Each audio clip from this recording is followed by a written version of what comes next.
Pues sigamos, hermanos. Ahorita en el break me comentaban algunos hermanos que están reafirmando algunas verdades. Pues gracias al Señor, aprendiendo otras. Pidámosle al Dios que nos ayude a entender para después poder enseñar esto a otros, hermanos, cuando Él nos dé la oportunidad de hacerlo. Que sea la Escritura la que los persuade de las verdades que Dios nos dejó ahí. Y de nuevo, ¿para qué? Para que conozcan de una manera más profunda el cómo Dios nos ha salvado, que nos lleve a amarle y a obedecerle, glorificarle solo a Él. Entonces estamos viendo ya el punto 4 del TULIP, la I, que en español es gracia irresistible, en nuestra clase 6, hermanos. Y ya la anterior fue doctrinalmente muy complicada. Creo que estas están, no digo sencillas, pero ya un poquito menos. Pero bueno, que el Señor nos siga ayudando, mis hermanos. Entonces, gracia irresistible, que también se le conoce como el llamamiento eficaz. Yo a veces me hago esta pregunta, hermano. ¿Conoce algún cristiano que se quiera atribuir el crédito de su conversión?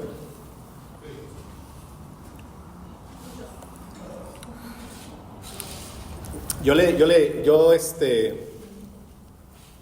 un momento tenía, pues sí, digamos, debates con cierta persona claramente arminiano, y yo le preguntaba, oye, cuando tú oras a Dios, tú le dices, Señor, gracias porque yo entendí, en tu oración, ¿verdad? Gracias porque yo decidí. Y decía, no, pero ¿por qué no? Pues no es lo que estás ahorita diciendo. Entonces hay algo acerca de la verdadera gracia en el corazón del creyente que nos impulsa a darle toda la gloria a Dios. Así, si yo le pido a un creyente que me diga lo que le contestará Jesús en el juicio final cuando le pregunte, ¿por qué tú sí creíste en mí cuando escuchaste el Evangelio, pero tus amigos no? Muy pocos contestarán diciendo, porque yo fui más sabio, o más listo, o más espiritual, o más competente. Sí, hermanos, o sea, realmente muy pocos. O sea, las oraciones de los arminianos no son totalmente arminianas, ¿sí me explico? O sea, sí, sí, o sea, no he escuchado a alguien orar, ¿verdad, Señor? Gracias porque yo te escogí. Gracias porque en la eternidad viste la fe que yo pondría en ti. No escuchamos eso. Hay algo que si el Espíritu Santo mora en ellos, hay algo que les dice que fue solo la gracia del Señor lo que los trajo a la salvación. O sea, la mayoría de nosotros sabemos que tenemos que glorificar a Dios por su gracia, y Dios quiera que hable de todos los que estamos aquí. Si no hubiera sido por la gracia de Dios, estaría como aquellos que están muertos en sus delitos y en sus pecados. Lo que nos diferencia de los que siguen muertos no es que seamos mejores, es que Dios tuvo misericordia de nosotros. Si no es por su gracia soberana que llegó a nuestras vidas, ahí seguiríamos. Esa gracia irresistible, ¿verdad?, que llegó a nuestras vidas, que los vamos a ver. Algo que dicen es, pero el hombre sí resiste la gracia. Y estamos de acuerdo en eso. De hecho, todos resistimos el llamado, todos. O sea, dice, la doctrina de la gracia irresistible no se refiere a que no se puede oponer resistencia a este llamado, ¿verdad?, cuando se predica el Evangelio. No, o sea, se refiere a los que Dios eligió, y una vez que el Espíritu Santo va a hacer su obra, o sea, Él vence toda resistencia. ¿Sí? O sea, nadie puede, ahora sí que resistirse a eso. ¿Verdad? Como vamos a ver en la misma lección, cuando se predica el Evangelio hay dos tipos de llamados. ¿Verdad? Uno general, que es honesto, es verdadero, a todos que se arrepientan y crean en Jesucristo. Un llamado que todos escuchan con oídos físicos, todos. Hay otro tipo de llamado, que es ese llamamiento eficaz. Es cuando el Señor, cuando el Evangelio es predicado y en el poder del Espíritu Santo, Él da nueva vida, ¿verdad?, nuevo nacimiento. Y una vez que nace, la evidencia de que nace es que puede ver, ¿verdad?, puede reconocer que ha pecado y puede ver sus pecados en la cruz de Cristo. pero porque el ver es la evidencia de que ahora está vivo. Pero todo eso ocurre al momento, ¿verdad? O sea, es decir, hay una secuencia, digamos, lógica bíblica, pero no podemos, ocurre todo ahí, en el momento. Pero ya empiezas a ver, en mi caso muy personal, o sea, todos leímos quizás la Escritura antes de ser salvos, no sé, quizás todos, curiosidad o algo así.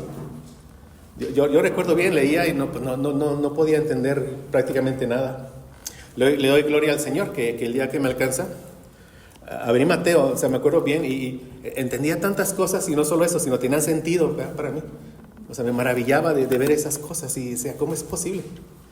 Bueno, digo, por gracia del Señor, era una evidencia de que me había dado un nuevo nacimiento, que en ese entonces yo no lo entendía así, obviamente, en aquel tiempo.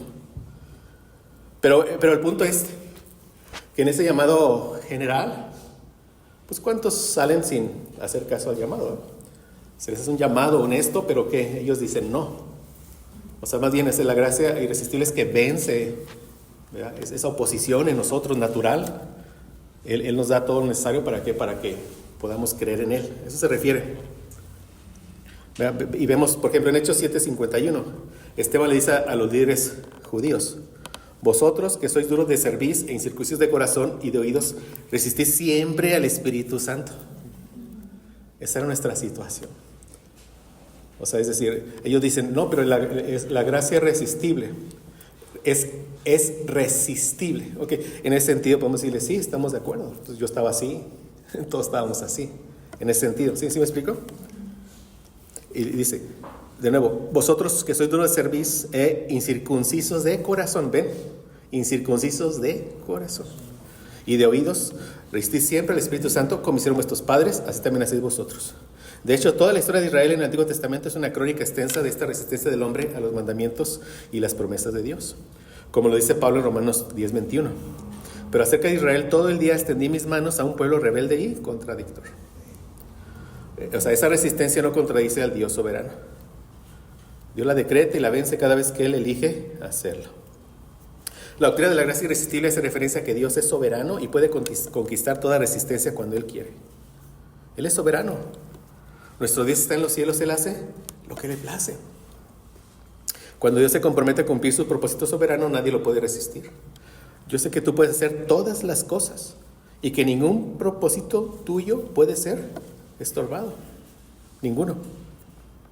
Con todo, alguien puede objetar. Sí, el Espíritu Santo nos puede atraer a Dios, pero nosotros podemos usar nuestra libertad para resistir o para aceptar. Ven el argumento, ¿verdad?, que ya lo hemos estado tratando a lo largo de estas clases. Pero como vimos en nuestro estudio de la corrupción radical, la depravación total, después de la caída del hombre es libre, entre comillas, es libre en la esfera donde se lo permite su propia naturaleza. Y ahora su naturaleza es pecaminosa, como leímos en Jeremías 13, 22 y 23. ¿Mudará el etíope su piel? La respuesta es no. ¿El leopardo sus manchas? La respuesta es no. Así también podréis vosotros hacer bien estando habitados a hacer mal. La respuesta es no. Es decir, todos los hombres actúan libremente, todos actuamos libremente, todos. Sí, pero en la esfera donde la naturaleza espiritual les permite hacer. Un muerto espiritual no puede agradar a Dios, no puede obedecer a Dios, no tiene fe en Dios, no puede agradar a aquel en el que no cree, etc. Entonces su libertad está dentro de ¿qué? De su naturaleza. Pero él libremente hace todos sus hechos. Hablamos ahorita un poquito al inicio de estas clases con la hermana Lirio. O sea, todos los hombres son responsables por sus hechos, hermanos. Todos son responsables. No pensemos, o sea, no entremos en esos razonamientos humanos, ¿verdad? Bueno, pues si el hombre no puede, bueno, pero también dice Romanos que no quiere, ¿verdad? No quiere y no puede, pero no quiere. Todos son responsables, son libres en lo que su naturaleza se los permite.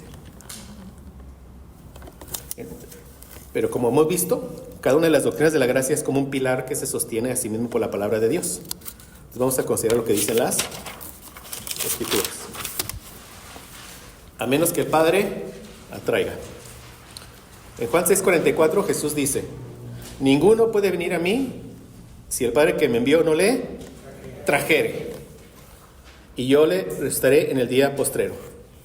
Ese traer es en el griego el kion, que significa arrastrar, llevar a la fuerza. Es lo que significa. Ahorita vamos a aclarar algunas cosas con esto, pero lo que significa traerle, arrastrarle. ¿Y a qué se refiere? A la obra de la gracia soberana de Dios, sin la cual ninguno de nosotros podremos ser salvos de nuestra rebelión con Él. Es la obra de Dios Padre ¿en qué? En nosotros. Amén. Alguien puede refutar esto al decir, pero Él atrae a todos los hombres, no solo a algunos. Y puede citar Juan 12:32. Pero yo cuando sea levantado de la tierra, atraeré, y usa la misma palabra griega, atraeré a todos a mí mismo. Es decir, en Juan 6:44, ninguno puede venir a mí si el Padre que me envió no le trajere, ¿verdad? Y alguien puede decir, pues sí, pero ve lo que dice Juan 12:32. El Señor Jesús, yo cuando sea levantado, cuando sea que crucificado de la tierra, atraeré, y es la misma palabra griega, a todos a mí mismo. Bueno, hay que entender a qué se refiere ese todos en el Evangelio de Juan, como ya lo hemos venido viendo. En el Evangelio de Juan, los términos universales se dirigen a menudo contra el exclusivismo judío. O sea, ellos pensaban que la salvación era solo para ellos, y que por ser judíos ya eran salvos. Por ser hijos de Abraham ya eran salvos. Eso es lo que ellos pensaban. Pero vemos en los autores del Nuevo Testamento, Juan específicamente, que él les está enseñando que ¿no? Jesús vino a cumplir lo prometido a Abraham en Génesis 12, del 1 al 3. Pero la promesa definitiva, real, final, espiritual. ¿Qué le promete? Una descendencia, una tierra, bendición. Esa descendencia espiritual. No, ven allá. ¿Qué le dijo a Abraham? Abraham 12, 1, 3. En ti serán benditas todas las naciones de la tierra. A eso se refiere ese todos. O sea, le está diciendo, no. O sea, Jesús no solo murió para salvar a los judíos étnicos, no. Para salvar a personas de toda lengua, tribu, pueblo y nación. Para salvar a todos, a personas de todo el mundo. El Nuevo Testamento está resaltando que la salvación de Dios se ha ampliado a toda nación y clase. Cuando el Nuevo Testamento dice que Cristo murió por todo el mundo, no significa salvación universal, como ya vimos en unos textos, ¿eh? O sea, no podemos creer eso. Pero ellos argumentan esto para decir, murió para hacer posible la salvación, lo que ya hemos estado también viendo. Pero significa que murió para salvar a judíos y gentiles por igual. Sí. Juan 1:29. El siguiente día vio Juan a Jesús que venía a él y dijo, he aquí el Cordero de Dios que quita el pecado del mundo. Quita el pecado del mundo. Entonces, ¿eso qué implicaría en ese entendimiento si es todo el mundo? ¿Salvación qué? Universal. ¿Ven? No hay otro entendimiento. El otro es, no, quita el pecado de personas de todo el mundo. Que ese es el entendimiento. Juan 6:33, porque el pan de Dios es aquel que descendió del cielo y da vida al mundo. ¿Ven? O sea, ninguno de estos se refiere a que viene a ser posible la salvación. Da vida al mundo. Entonces, de nuevo, Caín va a ser salvo, ¿verdad? O sea, Herodes va a ser salvo entonces. No, da vida ¿a qué? A personas de todo el mundo. Juan 6:51, yo soy el pan vivo que descendió del cielo, si alguno comiere de este pan vivirá para siempre. El pan que yo daré es mi carne, la cual yo daré por la vida del mundo. O sea, se entiende de dos maneras, repito, o es universal o por personas de todo el mundo. ¿Sí? Pero está hablando de cumplimiento, Abraham 12, 1 al 3, en Cristo Jesús, el cumplimiento espiritual. Con todo esto en mente, o sea, cuando leemos Juan 11, 50-52, vemos a Caifás, el sumo sacerdote, declara una verdad que él mismo no entendió. Esta es lo que él declara en Juan 11, 50-52. Ni pensáis que nos conviene que un hombre muera por el pueblo y no que toda la nación perezca. Era necesario que muriera uno por el pueblo. Pero el sumo sacerdote estaba hablando de su egoísmo, ellos mismos, protegiéndose ellos mismos, y no sabía lo que estaba profetizando, pero era el sumo sacerdote. Esto no lo dijo por sí mismo, sino que como era el sumo sacerdote aquel año, profetizó que Jesús había de morir por la nación, pero él no lo entendió, ¿verdad? No lo supo.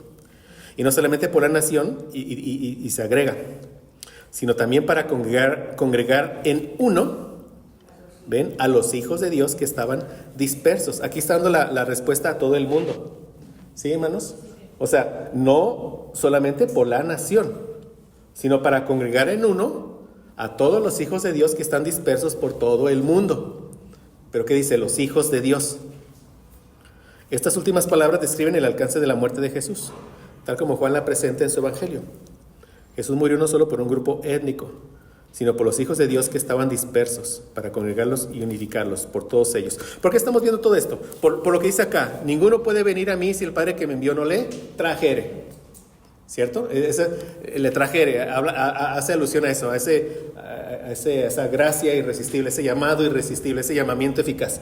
Puede haber una objeción, pero dice lo mismo Jesús, ¿no? Yo cuando sea levantado de la tierra atraeré, o sea, usar la misma palabra, a todos. Por eso estamos aclarando esta objeción.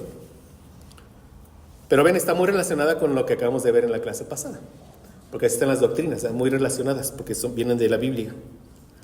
Entonces, de nuevo, cuando dice aquí, y no solamente, Juan 11:52, y no solamente por la nación, sino también para congregar en uno a los hijos de Dios que estaban dispersos. Estas últimas palabras describen el alcance de la muerte de Jesús, tal como Juan la presenta en su evangelio.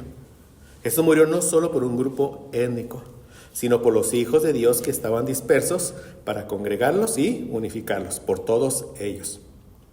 Es una referencia a los gentiles que Dios atraería eficazmente a Él mismo cuando escucharan el evangelio. Y vean, ya son llamados hijos de Dios, nuevamente, y están dispersos. ¿Por qué? Porque Dios los ha elegido para ser adoptados, ¿vemos? Efesios 1:5, en amor, habiéndonos predestinados para ser adoptados hijos suyos. Habla de una realidad que será, ¿verdad? O sea, por eso se llama hijos de Dios dispersos. Hay la seguridad de que seremos llevados al Padre, seremos adoptados, seremos hijos de Dios, aunque esa realidad aún no llega a nuestras vidas. O sea, aquí hablaba de nosotros. ¿Sí, mis hermanos? Juan 11:52 hablaba ya de nosotros, como la seguridad de que seríamos adoptados. Entonces, el todos de Juan 12:32 no se refiere a todos los seres humanos, sino a todos los hijos de Dios. Por lo que podríamos leer a Juan 12:32. Ejemplos de cómo lo podemos leer, mis hermanos. Pero yo, cuando sea levantado de la tierra, atraeré a todos los hijos de Dios a mí mismo. ¿Sí, hermanos? ¿Está haciendo? ¿Vamos con la explicación? O también se podría decir de esta forma: pero yo, cuando sea levantado de la tierra, atraeré a todas mis ovejas. Porque Jesús dice en Juan 10:15, doy mi vida por las ovejas, todas ellas. Y en Juan 10:27 dice, mis ovejas oyen mi voz, y yo las conozco y me siguen todas ellas, todas las ovejas. Las ovejas, hijos de Dios, las mismas personas. O también se puede leer así: pero yo, cuando sea levantado de la tierra, atraeré a todos los que son de la verdad. ¿Por qué? Jesús dice en Juan 18:37, todo aquel que es de la verdad oye mi voz. O también se puede leer de esta forma: pero yo, cuando sea levantado de la tierra, atraeré a todos los que son de Dios. Porque Jesús dice en Juan 8:47, el que es de Dios, las palabras de Dios oye. Por esto no las oís vosotros, porque no sois de Dios. O también de esta forma: pero yo, cuando sea levantado de la tierra, atraeré a todos los que el Padre me da. Porque Jesús dice en Juan 6:37, todo lo que el Padre me da vendrá a mí. Al que a mí viene no lo he hecho fuera. Estamos viendo textos del mismo Juan, ¿verdad, mis hermanos? Para entender, o sea, en su mismo contexto. En otras palabras, en el Evangelio de Juan está la verdad de que Dios el Padre atrae personas de las tinieblas a la luz, y Cristo muere por esas personas. Él fue levantado, crucificado, para que todos ellos fueran atraídos a Él. ¿Quiénes son todos ellos? Todos los hijos, todas las ovejas, todos los que son de la verdad, todos los que son de Dios, todos los que el Padre le da al Hijo, vendrán a Él cuando sean llamados, ¿verdad? Y también mismo Juan, o sea, no en su Evangelio, como hemos leído en Primera de Juan, lo que veíamos, Primera Juan 2, Primera Juan 2:2, ¿qué nos dice? Y Él es la propiciación por nuestros pecados. Ya vimos que es la propiciación, ¿verdad? Y no solo por los nuestros, sino por los de todo el mundo. Entonces, ¿cómo lo vamos a entender eso? Que vino a propiciar la ira por personas no solamente judías, sino por personas de nuevo, ¿de qué? De todo el mundo. Nunca habla de una salvación universal, nunca habla de una posibilidad de salvación universal. Habla de la seguridad, ¿verdad? Pero de personas de toda lengua, tribu, pueblo y nación. Por lo que Juan 12:32, pero yo, cuando sea levantado de la tierra, atraeré a todos a mí mismo, apunta a personas del mundo entero. No solo a los judíos, a todos aquellos que el Cristo crucificado atraerá a Él cuando se predique las buenas nuevas de salvación. Y ese resultado lo vemos en Apocalipsis 5:9. es el cumplimiento definitivo, perfecto, ¿verdad?, de las promesas que fueron dadas a Abraham. Y aquí en esta visión del apóstol Juan estamos nosotros, mis hermanos. Cantaban un nuevo cántico. Antiguo Testamento, un cántico nuevo, era un cántico por una nueva obra de salvación que el Señor había hecho. Los había salvado de uno, de otro, de tantos enemigos que tuvieron. Un cántico nuevo. Bueno, este será un cántico nuevo, ya será la salvación final, definitiva, glorificados todos, alabando a Dios, al Cordero, en la eternidad. Pues es un cántico nuevo, diciendo: digno eres de tomar el libro, de abrir sus sellos, porque tú fuiste inmolado, sacrificado, y con tu sangre nos has redimido para Dios, rescatado, comprado, de todo. Ahí está el todo. ¿De todo qué? Linaje y lengua, pueblo y nación. Amén. Estamos viendo cosas de por qué ese tiene que haber un llamado, ¿qué? Eficaz, un llamamiento eficaz. Y aquí lo pasé. Solo cuando el evangelio es predicado. Tengamos eso, ¿eh? El evangelio tiene que ser predicado para que el Espíritu Santo ahí, en su gracia soberana, obre en aquellas personas que Él viene a salvar. Y es la obra de Él. No es la elocuencia del predicador, no es la musiquita que se puso de fondo, no es la emoción que se movió, es la obra del Espíritu Santo que llega con poder, el evangelio, y da nueva vida. Y ahí se da cuenta, es pecador, Señor, y ve sus pecados en la cruz, ¿no?, como evidencia de que fue salvo. En otra clase yo explicaba, que no lo incluía aquí, es ese citatorio divino que el Rey manda, el Padre es el que llama, el Rey lo manda a ese mendigo, y él no tiene otra opción más que obedecerlo y atender el llamado. No hay opción, es el Rey el que le está dando ese mandato, ese llamado. Él está dando un citatorio firmado por el Rey de Reyes, ¿verdad?, Señor de Señores. ¿Quién éramos nosotros para poder resistirnos a eso? Eso es a lo que se refiere lo que estamos estudiando. Y consideremos de nuevo los requisitos para la salvación como regalos de Dios, que ya lo vimos. Juan 6, 64 al 65. Pero hay algunos de vosotros que no creen, porque Jesús sabía desde el principio quiénes eran los que no creían y quién le había de entregar. Y dijo: pues eso os he dicho, que ninguno puede venir a mí si no le fuere dado por el Padre. Didomi, la palabra dado, es conceder, regalar, gracia, dado. Jesús sabía desde el principio que Judas no creería en él a pesar de toda la enseñanza. Explica el porqué con estas palabras: ninguno puede venir a mí si no le fuere dado del Padre. La palabra dado en el griego didomi es dar, conceder, regalar. O sea, el regalo de esa gracia decisiva, irresistible, no le fue dado a Judas por Dios. Pero ve, ninguno puede venir a mí si no le fuere concedido, ¿sí? Dado, regalado, ¿por quién? Por el Padre. Entonces a ti te fue concedido por el Padre, por gracia, ¿no? Es por esta razón que hablamos de gracia irresistible. Por nosotros mismos todos somos igual de resistentes a la gracia, así como Judas. ¿Sí, mis hermanos? Y la razón por la que cualquiera de nosotros hayamos venido a Jesús no es porque seamos más listos o más sabios o más virtuosos que Judas, sino porque el Padre vence toda nuestra resistencia y nos atrae a Cristo. Si somos salvos por la gracia irresistible, por esa sublime gracia que llegó a nuestras vidas. Recordemos, tanto el arrepentimiento como la fe, regalos de Dios. 2 Timoteo 2, 24, 25. Y el siervo del Señor no debe ser rencilloso, sino amable para con todos, apto para enseñar, sufrido, corrigiendo tiernamente a los que se oponen. Vean, por si acaso Dios les da el arrepentimiento. Esa palabra Dios les da, ¿verdad?, es la misma, ¿sí? Didomi, el arrepentimiento que conduce al pleno conocimiento de la verdad. Así como Jesús dijo en Juan 6:65 que venir a él era dado por el Padre, de igual manera aquí Pablo declara que el arrepentimiento es dado, didomi, concedido por Dios. Notemos que Pablo no está diciendo que solo la salvación es un regalo de Dios, sino que los requisitos para la salvación también son un regalo de Dios. Hechos 11:18.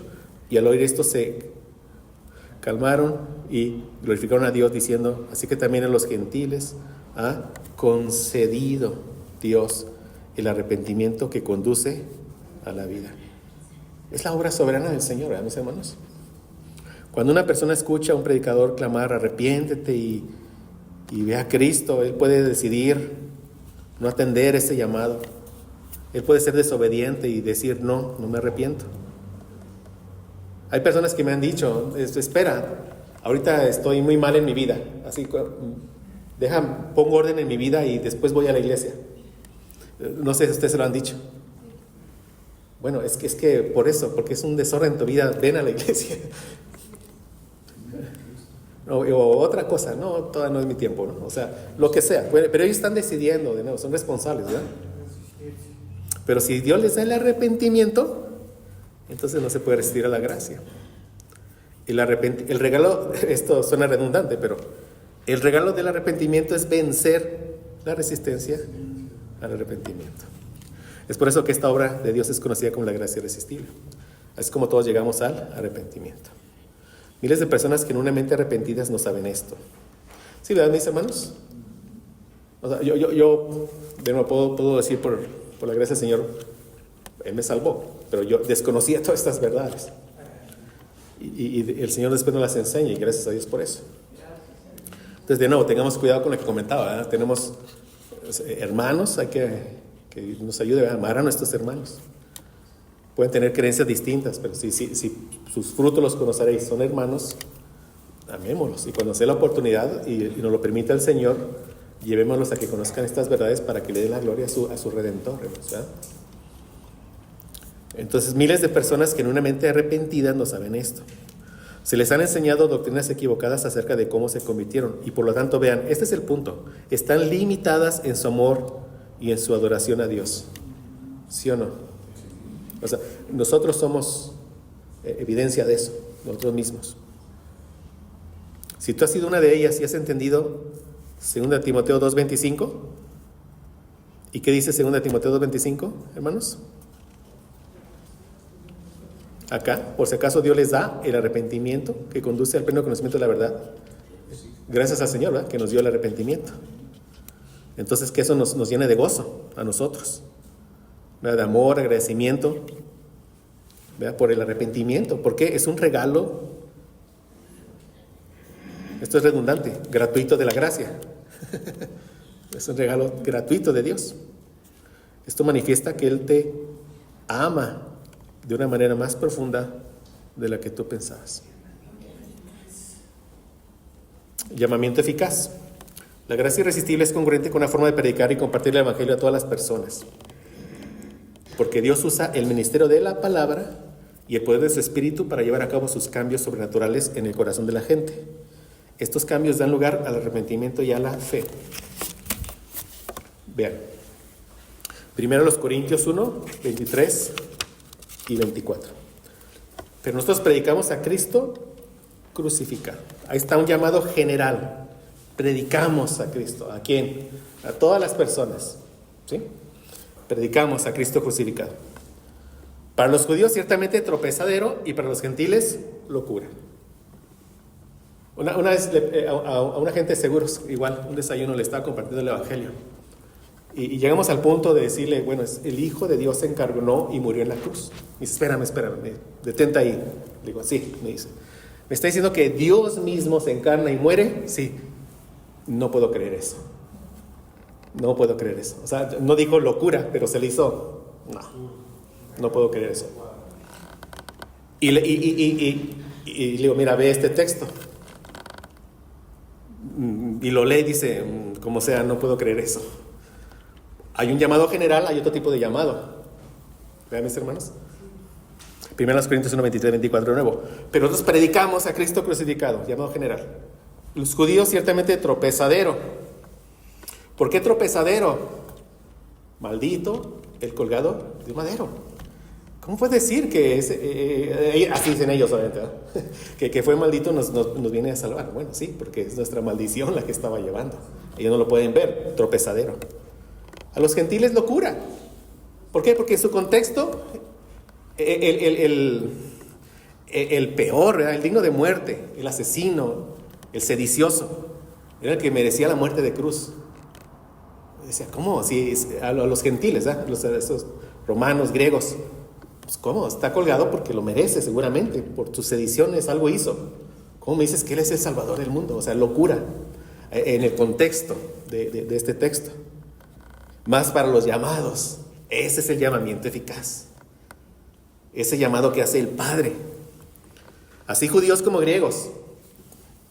Cristo, poder de Dios y sabiduría de Dios. Yo recuerdo cuando vi este texto hace ya muchos años. Sabiduría de Dios. Bueno, y ahora digo, es la justicia y la misericordia se besan en la cruz del Calvario. Esa es la sabiduría del Señor. Amén. Notemos estas dos clases de llamados que se van a entender en este texto. En primer lugar, la predicación de Pablo se dirige a todos, ¿ven? Nosotros predicamos a Cristo crucificado, a todos, tanto judíos como griegos. Es un llamado general del Evangelio.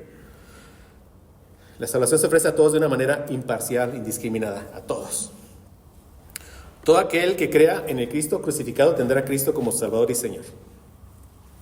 Pero con frecuencia ese llamado general hecho a todos cae en oídos sordos.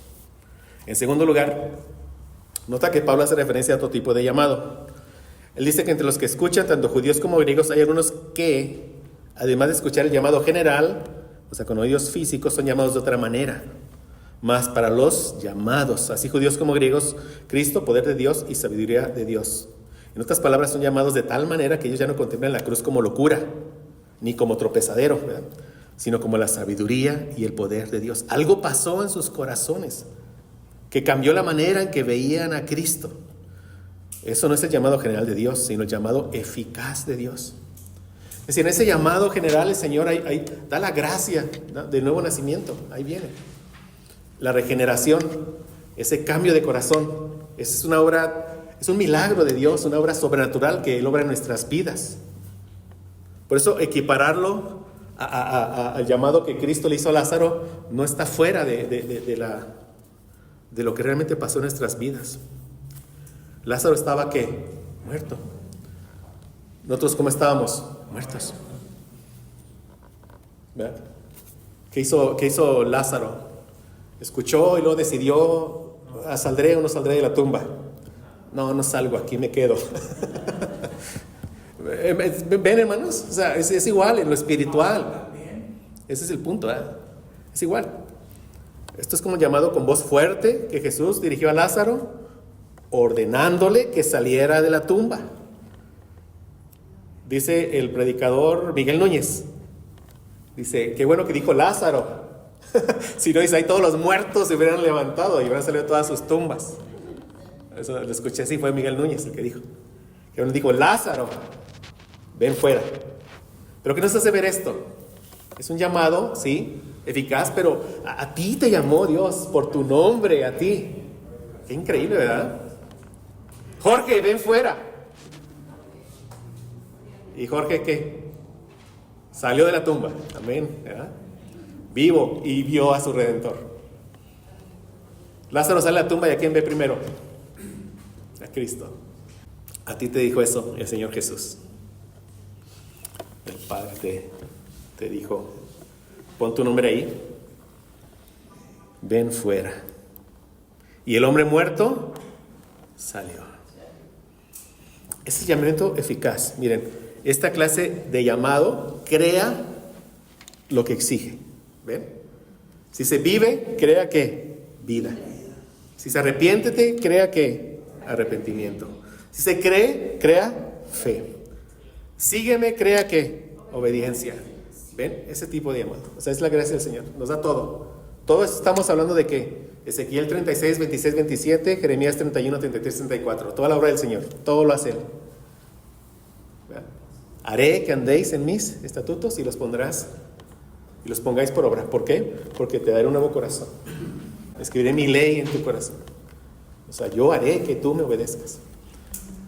Por eso el Señor nos ordena y no quita la responsabilidad, aunque no puede el hombre.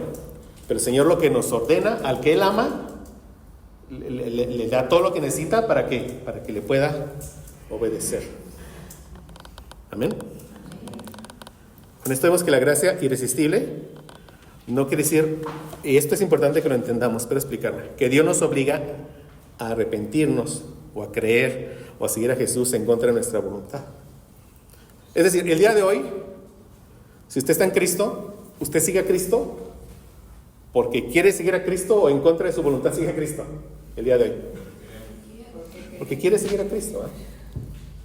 O sea, Dios me da la fe, el arrepentimiento, pero yo me arrepentí. ¿Me explico, hermanos? O sea, yo quiero seguir a Cristo. O sea, hoy no significa que hoy a la fuerza estoy aquí. A la fuerza tengo que venir el domingo. A la fuerza tengo que ir o sea, claro, está la carne y a veces sí pasa eso, ¿verdad? Pero normalmente no. Hoy quiero ir a Cristo. Es lo que trato de dar con esto. Pero dice, con esto vemos que la gracia irresistible no quiere decir que Dios nos obliga a arrepentirnos, a creer, a seguir a Jesús en contra de nuestra voluntad. Sería una contradicción de términos, porque creer, arrepentirse, seguir son siempre actos voluntarios. La gracia irresistible no arrastra a la fuerza a los que no quieren entrar al reino, más bien hace que los que no quieren entrar ahora estén dispuestos a hacerlo. Nos capacita para hacerlo, nos da nueva vida para verlo, ¿verdad? Nuevos oídos para escucharlo, nuevo corazón para obedecerle, pero nosotros ahora obedecemos de corazón. Es lo que quiero decir aquí, ¿verdad, mis hermanos? Espero explicarme. O sea, ya hablando de hoy, ya como cristiano, hoy, no funciona por la fuerza exterior, hoy como tu vida cristiana, como si fueran cadenas hoy que te está arrastrando, sino que es un poder que obra desde tu interior. Te dio un nuevo amor, una nueva sed, un nuevo apetito, un nuevo deseo por las cosas del Señor. Ahora tú le quieres seguir, de tu voluntad tú ya le sigues, pero ¿por qué? Por la obra que Él hizo en tu vida. ¿Me explico, mis hermanos? Entonces Pablo dice que todos los que son llamados con ese llamamiento eficaz de Dios, ya no contemplan la cruz como una locura, sino como el poder de Dios. No ven a Cristo por la fuerza, actúan ya con toda libertad. Son verdaderamente libres, ahora somos verdaderamente libres. Su posición a la cruz ha sido vencida. Ese llamado de Dios eliminó su ceguera espiritual. Les concede ver esa cruz como eso, lo que es gloriosa, toda la sabiduría, el poder de Dios para salvación. Eso es entender lo que es la gracia irresistible. O sea, nuevamente, es una obra soberana de Dios, ¿verdad? El Señor que abre el corazón. El Señor da el nuevo nacimiento. Ahí, cuando está predicando el Evangelio, ahí te trajo, te abrió el corazón, o te dio nueva vida, te regeneró, naciste de nuevo. Todo eso ahí ocurre. Por eso el Señor crea lo que Él exige, ¿verdad? Ese es el llamamiento. El Señor abrió su corazón. Vemos otro ejemplo de la gracia irresistible en Hechos 16:14, donde Lidia está escuchando la predicación de Pablo. Lucas lo describe así: y el Señor abrió el corazón de ella para que estuviese atenta a lo que Pablo decía. O sea, ahí la regeneró, ¿verdad? ¡Pum! A menos que Dios abra nuestros corazones, no escucharemos la verdad, ni percibiremos la belleza de Cristo en el mensaje del Evangelio. Eso es increíble, ¿verdad, hermano? Seguramente le has predicado el Evangelio a una persona que lo tienes aquí, 2, 3, y le ves la cara como diciéndote, ya termina, que no me interesa nada de lo que me estás diciendo. ¿Les ha pasado? Y uno está todo... y el otro... y verdaderamente, ¿no? O sea, ya terminé, gracias, y se van. Es increíble cómo la misma verdad, ¿verdad? Es tan gloriosa para unos y otros es por la obra de Cristo en nosotros, la obra de nuestro Dios Trino. Él abrió nuestro corazón. Este hecho de abrir el corazón es lo que nos referimos cuando hablamos de esa gracia irresistible. O sea, vence esa resistencia obstinada de los ojos ciegos, vean, a la belleza, de los oídos sordos a la bondad de esas buenas nuevas. También se le conoce como el nuevo nacimiento. Nuevo nacimiento, una obra soberana del Señor. Nuevo nacimiento. Realmente nacimos físicamente, no hicimos nada. Entonces, el nuevo nacimiento, un acto de creación soberana. El nuevo nacimiento es una creación milagrosa de Dios que le permite a una persona que antes estaba muerta recibir a Cristo, ser salva. Nosotros no producimos el nuevo nacimiento por nuestra fe. Dios produce nuestra fe por medio del nuevo nacimiento. ¿Sí? Nací, y la evidencia de que nací es que creí. ¿Sí? Juan expresa esta relación en 1 Juan 5:1. Todo aquel que cree que Jesús es el Cristo es nacido de Dios. Nacido de Dios. Y nacido de Dios. Dios lo hizo nacer. Por eso es que cree que Jesús es el Cristo. Esto quiere decir que nacer de Dios viene primero. El acto de creer es posterior. Creer en Jesús no es la causa de volver a nacer, sino la evidencia de que hemos nacido de Dios. Amén. Una fe que persevera hasta el fin. La misma fe. Para confirmar esto, observan en el Evangelio de Juan cómo el hecho de que nosotros recibimos a Cristo se relaciona con nacer de Dios. Y dice aquí Juan 1:12-13. Mas a todos los que le recibieron, a los que creen en su nombre, les dio potestad de ser hechos hijos de Dios. Y dice, algunos se quedan hasta ahí. Pero seguimos leyendo. Los cuales no son engendrados de sangre, ni de voluntad de carne, ni de voluntad de varón, sino de voluntad de Dios. Juan dice que Dios concede el derecho de ser hijos de Dios a todos los que reciben a Cristo. Y prosigue diciendo que los que reciben a Cristo no nacen de la sangre, ni por deseos naturales, ni por voluntad humana, sino que nacen por la voluntad de Dios. Pero el nacimiento que nos da el derecho de ser parte de la familia de Dios no se puede lograr por la voluntad del hombre. Solo Dios lo puede hacer. Esto es porque el hombre está muerto en sus delitos y pecados. Efesios 2:1. El hombre mismo no puede crearse de nuevo. ¿Verdad? No puede crear nueva vida en él mismo. ¿Ven? Está muerto. ¿Cómo? Debe nacer de Dios. Y solo entonces, con la nueva naturaleza que Dios le ha dado, con esta nueva vida en Cristo, es que ve a Cristo como realmente es. Con toda libertad recibe a Cristo por todo lo que Él es. ¿Por qué? Porque nació de nuevo en el Espíritu. Dios nos engendra de nuevo. Ese primer destello de vida como recién nacidos es la fe. Con el llamamiento eficaz viene la gracia del nuevo nacimiento. Es un acto de creación soberana, ni por voluntad humana, sino que nacen por voluntad de Dios. Este pasaje es increíble, sea la luz. O sea, está equiparando exactamente lo que hizo Dios, ese milagro que dijo Dios. Sea la luz y fue la luz. Eso ocurrió en nuestras vidas, la luz del Evangelio. Y fue la luz en nosotros. Es la comparación que hace con este texto. Segunda los Corintios 4, del 4 al 6. En los cuales el Dios de este siglo cegó el entendimiento de los incrédulos, para que no le resplandezca la luz del Evangelio de la gloria de Cristo, el cual es la imagen de Dios. Porque no nos predicamos a nosotros mismos, sino a Jesucristo como Señor, y a nosotros como vuestros siervos por amor de Jesús.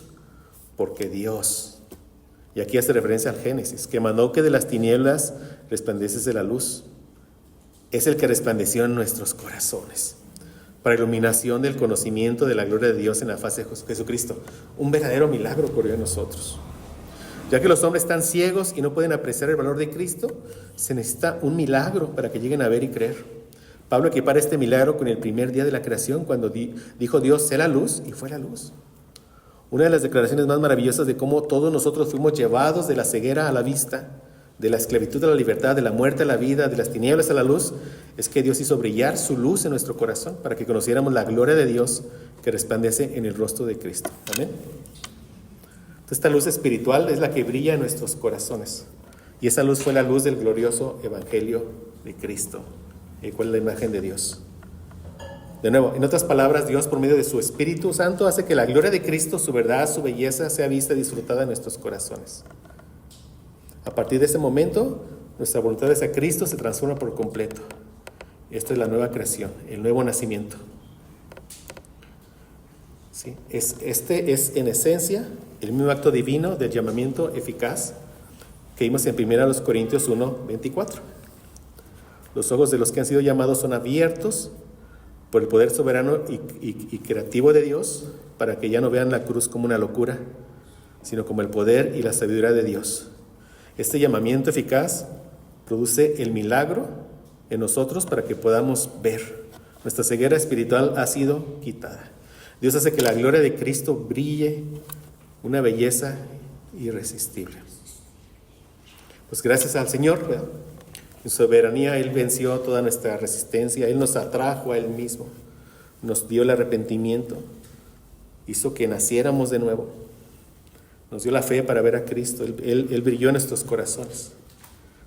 Nos llamó como a Lázaro de la muerte a la vida. Esa es la gracia irresistible, mis hermanos, o llamamiento eficaz.